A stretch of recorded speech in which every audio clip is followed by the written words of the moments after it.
Welcome to the Fire Family Collective podcast, the show dedicated to supporting the unsung heroes of the fire service, the wives, partners, and families who hold down the fort while their firefighters serve.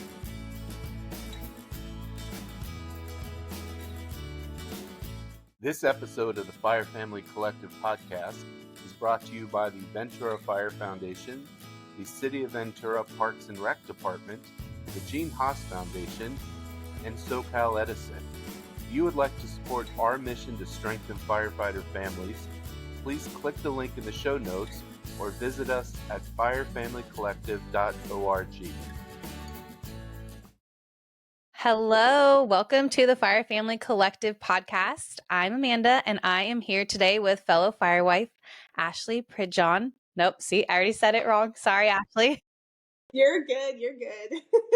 It's so nice to be here. Ashley's actually at a conference right now, First Serve, First Care conference for firefighters and their families, and she's joining us live. So we're super excited. She's taking time out to chat with us and get to know her. So thanks, Ashley.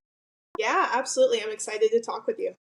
So one of the cool things about Ashley is she is also a firewife, but she was also a first responder fire kid. She grew up as a daughter of a first responder, and I think that's so cool. I can somewhat relate. My dad traveled a lot for work. My parents were divorced, so I had a lot of the shuffling and, not both of my parents being there. So Ashley can relate to our kids as we parent now, and I just think that's really cool. So Ashley, can you tell us a little bit about that? Yeah, absolutely. So, the sad tale of my childhood. No, I'm kidding. It was the best childhood ever. And, getting to tell those stories at school about, after school I get to go to the fire station or, that was amazing.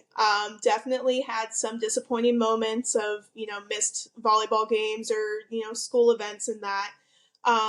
But my dad was very conscious of making up those missed opportunities or missed moments in other ways. He was very intentional on the time he spent with us and what he did with us. It wasn't, an absent, go play on the playground or, just get in the car, we're going for a drive. It was very intentional, which I now in turn try to do with my children and kind of fill the void a little bit, because it can be a void. It can be, disruptive to a child's, mentality. And, they're used to both parents being there. And when dad's away, it's kind of a blow to the ego a little bit. Right. You feel like you're missing out as a kid yourself. And then now as a mom, you don't want your kids to feel like they're, loss of something. And one of the things that I thought of when I was re-listening to one of your Instagram stories was you said those like everyday mundane things, but getting to go on those drives to your wherever, the post office with your dad. Those are the things that you remember now as a, grown up. And oftentimes we kind of dismiss those things and like give ourselves guilt, like, oh, this isn't that significant. But I literally last weekend, John's building a fence and Hudson woke up early, raced to get his clothes on to go and say, can I go help dad? And I said, yeah, let's ask him as long as it's safe, and they went to the hardware store together. They got to spend a couple hours like getting lumber and different things. And for him, those are the things that as a 5-year-old, he's going to remember that a lot more than, like you said, the one missed baseball game because he was on duty. Right, exactly. And the other thing I think too, in the society we live in now, it's so easy to just say, hey, let's throw money at this. Let's do one big blowout and go to Disney. Like, yeah, your child may remember that. It may be a core memory for them, but is it something really productive and really intentional that you're doing with them? Because honestly, growing up as a fire kid, that's what I remember is those intentional moments of, like you said, going to the post office, going to the dry cleaner. Those were the moments that I still talk to my children about today as a almost 30-year-old. Yeah, I mean, we love Disneyland. Don't get us wrong. We're the stereotypical SoCal pass holders over here, but for us, like you said, those little moments from him coming home and just doing those things where Hudson and Harlow can feel like they're a part of means so much to them. And I think it's really neat that as like a kid growing up in the fire service and now as a parent yourself, you can truly have that empathy and see they do matter. Yes, I understand your feeling of missing out on, and also I understand that we're, doing what we can to make you have these special moments now. Well, and the good thing too is I can be, intentional with my husband when he comes home from a hard shift. I remember those days where my dad would come home from shift and he was just wiped out, didn't want to talk to anybody. He kind of faked it just to make it through the morning. I now know, hey, I can ask my husband, what do you need from me? When you have a hard shift, when you have a long shift, whatever it may be, I can say, what is it that you need from me? Is it, hey, you just need 20 minutes to yourself? Is it, you need to go take a shower and just lay down for a couple hours? You know, and my mom set a huge example for us as kids was, she was very, when dad gets home, he's going to have, some time to himself and then we'll go about our day and, he'll join us later on. And it wasn't leave him alone. It wasn't a stern thing. It was just, we were taught from that age, dad has a tough job. Dad is, out there saving our neighbors, being there for people, being that strength for those people in their weakest moments. He needs some time to just decompress and then, he'll be right back with us. It wasn't anything negative or derogative. It was just really a good example for me now as a fire wife. Right. Yeah, I think the excitement, right? When I'm excited to see my husband when he comes home, the kids are excited to see him, but having that routine and that rhythm, kind of teaching them like sometimes he's ready to go. He did get a decent night of sleep. He's had breakfast or whatever. We can like engage right away. And other times having that check-in before, and whether it's a text or a phone call, hopefully, right? Like I need to go to sleep or I need a shower. I'm going to need an hour, whatever it is. And then helping teach the kids that, right? Like, yes, be excited to see daddy, say hi, and then we're going to tell you now what the plan is. Or if we were able to have that check-in before he got home, let the kids know, like, I actually already talked to daddy and this is the plan when he gets home. So that it's just kind of training them, Yeah. what it's going to look like once he does come back and transition to home. So, Yeah. That's a tough transition, especially when they've had those tough calls, those long nights. And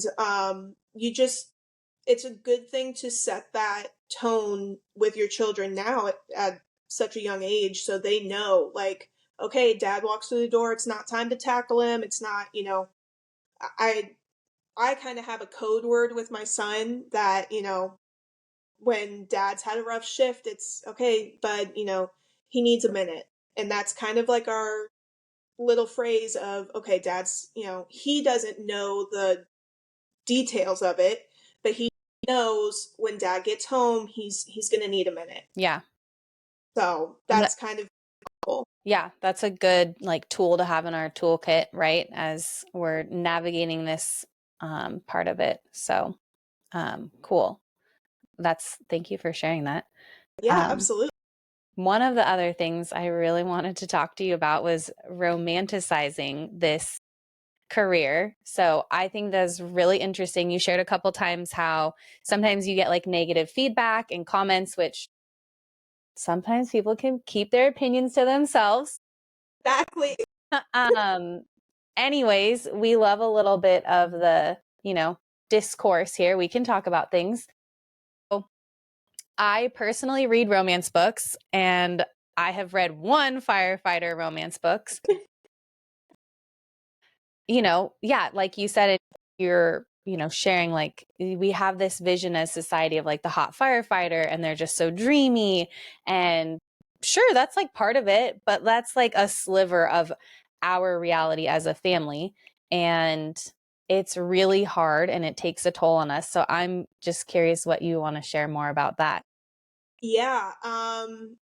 So I always remember there's a country western bar down here in South Florida, and they have the firefighter calendar launch party. And it's all the, good looking firefighters that come out in their bunker pants and their suspenders and their helmets, and all the girls go crazy. And, I remember hearing those those girls be like, oh, I want to, oh, he's so handsome, and oh, he makes a great boyfriend. And, you know, growing up as a fire kid, I know the reality of, you know, what it looks like to be with a firefighter, you know, from the outside at least. And yeah, that's just, you know, I guess in any first responders standpoint, there's always going to be that like man in uniform and oh my goodness, he, you know, saves cats from trees and how sweet is he, that whole thing. But it's more than that. There's a lot that goes into this relationship. It's tough. It's definitely takes some endurance, takes some understanding, a lot of understanding. I saw somebody had posted on being, you know, when to unload. When is it a good time to have a debrief, and when is it not a good time to have a debrief? Because there's some things that we don't need to know as lay people. Like there's just, we're here for that support. And that takes a lot of work. And to have this mentality going into it of, you know, oh, I married America's hero, or, you know, all the fluffy, you know, romanticized stuff, it's not going to set a good foundation. You need to have a little bit, you know, come out of the clouds a little bit. Yes, it's amazing to be marrying a firefighter. Yes, it's amazing to be with a firefighter. You know, they have an amazing job, very noble job. But come back down to earth for a second and realize that there is a lot of work, just like in any marriage, any relationship. There's a lot of work that goes into it, and you need to be his peace when he gets home because he works in a world of chaos. Right. So from like just a bigger perspective, right? Our spouses work in a blue collar, like hands-on physical labor job, whether you're a first responder, military, a plumber, they're moving their bodies. There's demands to that. And there's sometimes a physical benefit we get to aesthetically enjoy. But that's one piece of the bigger picture of all the darkness and trauma. Hold on 1 second. Sorry, my child. Yes, love. Okay, ask Hudson or get your stool, okay? Okay, then ask Hudson. Go ask Hudson or get your stool, okay? Sorry. Okay. Okay, so anyways, just the dark side of things, right? Like I have been fortunate through our foundation that I've gotten to go through like a peer support training, but I'm not a therapist. I haven't been through thousands of hours of coursework and practice. So there are some tools that I've learned as a first responder partner. But when they have those hard calls and things, you know, my hope is that the department has a mentor program, or the few things that I have learned, I can temporarily, you know, band-aid support them. But the reality is that's not my job as his partner to have him unload everything. And Right. sometimes that's hard to be empathetic and understanding and say, like, I can't imagine what you went through. That sounds really difficult. Were you able to talk to someone on shift? Do we need to reach out to our therapist? Do you need to go for a run? Like whatever puzzle, you know, whatever their form of decompressing is to further support them. And that's all the stuff that you don't see on the awesome calendar with the suspenders and the turnout, Yeah. right? Like, so. I think it's a big thing too to make sure that it's a healthy outlet, that it's not something that's going to be you know, you want them to be able to go away from, if they need to take some time away and really decompress and reflect and whatever they need to do. But make sure it's something that's not going to pull them away from the family, if that makes any sense at all. Just make sure it's like a healthy way to blow off steam. Um, being in this type of, you know, arena, I guess you would call it, of fire life my entire life, is I've seen a lot of guys go down the wrong path of, you know, oh, I need to drink it away, or oh, I need to, you know, whatever it, go gamble it away, whatever the thing is that they feel would be a decompressing agent, but it's negative. You know, it's just not a healthy way to do it. And I like that you said, should we reach out to our therapist? That's a great thing to have in your arsenal already, is have that in your back pocket. It's okay to have a therapist. It's not a stigma anymore. I mean, it's 2025. Everybody has a therapist. I know back in the day, it was a big stigma that, therapists were out there to take your badge, take your job. They were going to hear the wrong thing, and that was it. That's not the case anymore. There are actual therapists out there that are specifically for first responders who are ready to hear the nitty gritty, dirty stuff. And they're okay with it because that's what they're there for. They're not there to take your job. They're not there to, report back to your chief. They're there to help you through the worst calls, the worst things you've seen in a healthy and, positive way. Right. And I think that that's something where the collective has been super helpful and something we're hoping to continue to grow and outreach, more people, is having that space of people that we can know that we safely can talk to. There's so many resources that are going to be available in the collective for these types of situations, and not have that fear and the backlash of, is this going to get back to someone? How is this going to affect me? And just being able to be vulnerable in a safe space where you know that things are really okay and it's okay to share. And yeah, it's 2025. Like, we talk about all this stuff. We're not numbing out, we're processing, we're doing the hard work, we're facing things, and it's going to suck, but it's going to be better because of it. So exactly. And oh my gosh, is it hard work? it's so hard, but I'm here for it. Me too. I'm in it to win it. So Yeah. I this week was talking with the Florida Firefighters Association, and they have an entire library worth of peer, how for us to read as lay people, and their videos and ways for us to obviously not be a peer counselor, so to speak, but we can have the terminology in our head, the mindset of, how can we help it, because that's really what we want to do. We want to help. We don't want to see our husband or our partner struggle, because they do come home and they have seen the worst thing ever, and we need to be able to be that piece for them. Did you know the Fire Family Collective has a parenting course for firefighter wives and partners? Join Amanda Ellis, fire wife and mother of two, and Tiffany Atala, also a fire wife, mother of two, and a licensed marriage and family therapist, as they guide you through navigating parenthood at every stage. Learn how to build resilience, foster connection, and create a strong family unit amidst the unpredictable nature of fire life. Join the Fire Family Collective to access the course. A link is in the show notes. Okay, those tools that you mentioned sound really neat, so I hope I can take a peek at them.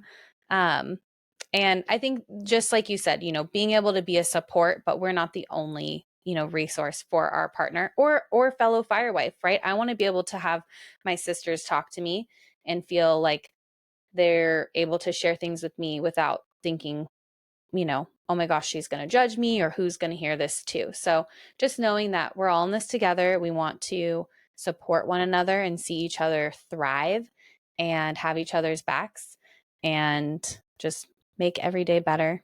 So Yeah, definitely. And I actually was able to talk to some firewives this week at the First Care conference, and some of them are, strolling around itty bitty babies, and you can tell, they're here like just cheering on their husbands, and it was absolutely amazing to talk to some of them and kind of do that connection and let them know what we're offering at the Fire Family Collective and get them excited and involved, because if anybody knows about fire life, it's a fire wife.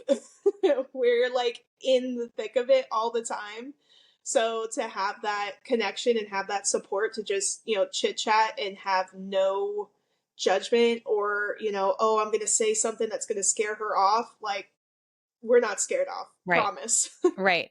Yeah, exactly. Like, we in our own way have been through something similar, or it's coming down the path for us. Like, let's talk about it. So I think, yeah, having this in-person event you're able to go to sounds so neat. And I'm so glad you're able to have that for a whole week. And you did it with your two kids in tow. So that's a big deal. Oh, yeah. it was a lot this year. Yeah. So, And you also work full time. You're a preschool teacher, right? So, how do you manage that, right? With your firefighter on duty, you have not a newborn, but a very young baby and then a toddler. So, how are you managing that, Ashley? well, we talked about healthy coping. Wine is always a good thing. No, I'm kidding. No, I have a amazing, just an amazing support team around me. I have my parents are local, which I know is not the case for everybody, but thank God it is for me. And I have some amazing friends, and I definitely am taking advantage of my village a lot, Good. which yeah, I do feel guilty more often than not, and but I kind of get over that and say if I need help, I need help, Yeah. and just kind of drop the ego, and if you need help, you need help. And people So want to do that. I've learned that. I truly didn't understand that before. But, if they're offering and they say they want to do it, give them that gift of, being able to support you in the ways that they can. yeah, because I can't really imagine anybody saying, "Oh, I'm willing to help you," and then when you say, "Yeah, okay, here you go," and they're like, "Oh, wait, just kidding," Right. and I didn't Exactly. like. Take it back now. So Not going to do that. yeah, but I mean, you do what you got to do as a mom, as a wife, as a partner, and you make it work. And I'm happy to say my kids are thriving, and they absolutely adore having their grandparents so close. And like you said, they were here this weekend or this week rather, and getting loved on by all the pseudo aunts and uncles, and meeting all the other firefighters and that. And yeah, it's you just kind of have to drop your ego, and you can be super mom and still need help. Yeah. And I think it's great for the kids to see the different facets of you as a person and not just to see this one version of you. And I'm really trying to make sure my kids see that in me and in John and see their dad and the different things that he loves and lights him up. And having those healthy hobbies and things, maybe it means that he gets an hour or two less with the kids, but it enables him to be a better version of himself when he's around us, and relying on that community so that we can go on a date or whatever it is. And the kids know, like, okay, mom's going to yoga with this person, and they know who that is and they love that person. They're like, okay, well, when can I see them too? I want to go and play at their house. And it's really neat seeing them form those connections with, like you said, those pseudo aunties and uncles, and have them request to spend time with them. And it means so much to those people as well. And I remember before we had kids, I loved that about the Fire family. We would watch our friends who already had kids, so they could go on date night. And it was so special for us to have that trust from them and to have, that bond with their kiddo. Like, it just means the world. Oh, definitely. And my son constantly is requesting his favorite uncles and his favorite aunts. When can they come over? And he'll sit in the back seat and we'll just drive, and he'll stare off and be like, "Oh, mommy, you know who I really miss?" And it's really cool to be a part of that. And I grew up in that too. And like you said, seeing the different facets of yourself and letting your children seeing that, it means a lot, because we are not we're human. We're not going to hold it together all the time. And I think a big thing that I've learned from my mom is accept the help.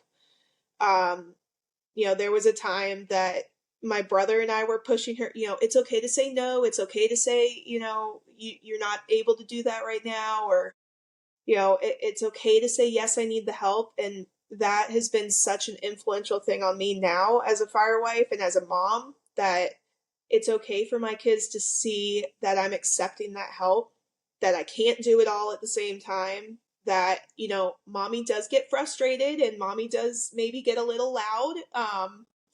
So it's okay to not be perfect in front of your children. They will never judge you. And that fire family around you is never going to judge you either, because we've all been through it. For sure. John and I are both really good about apologizing to our kids when we take a step back and realize you know what, that wasn't the best decision, or I said some things that I didn't really mean in the moment, or I didn't understand what was happening. I should have given you the chance to explain that to me, whatever it is.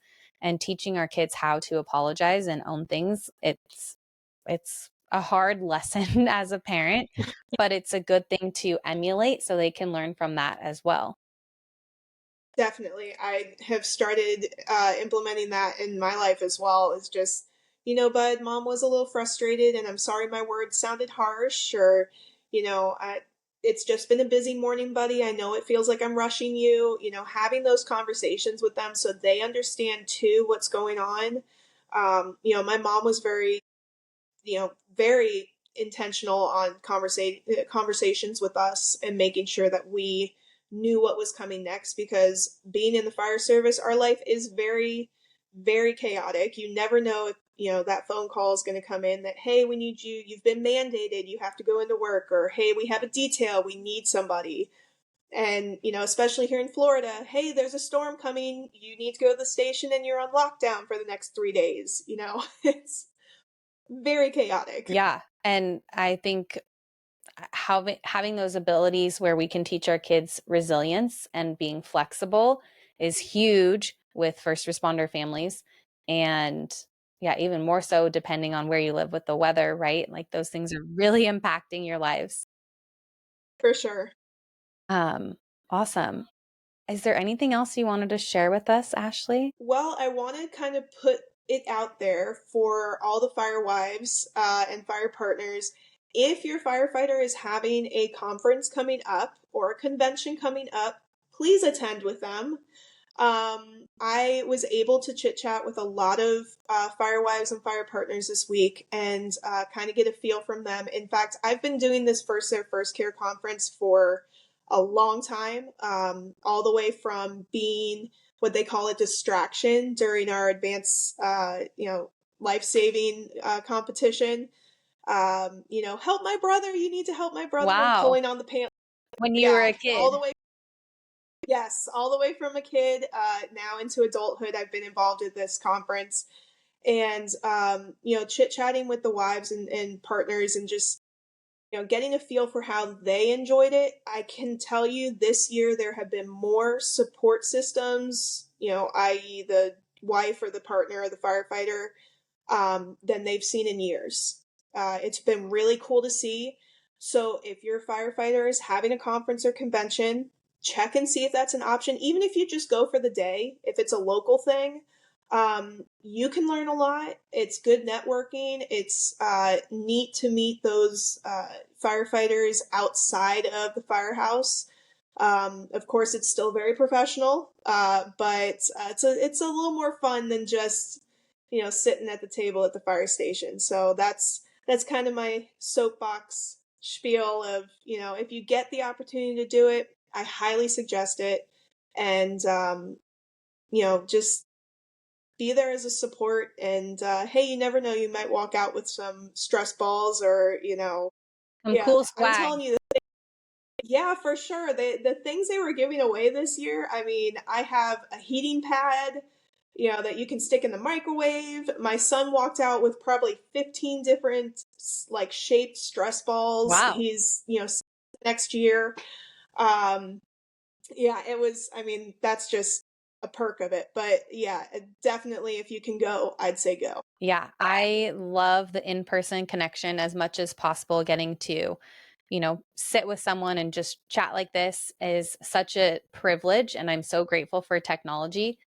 But, there's just that little extra when we get to be sitting side by side with someone. So I'm glad you're able to have that experience this week and bring the kiddos along and start the next generation. So that's so cool. Yeah, definitely. And if I can do a quick little plug, Yeah.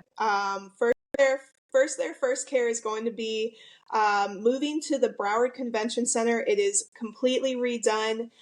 They will be there from June 1st through the 5th. It's the first week in June.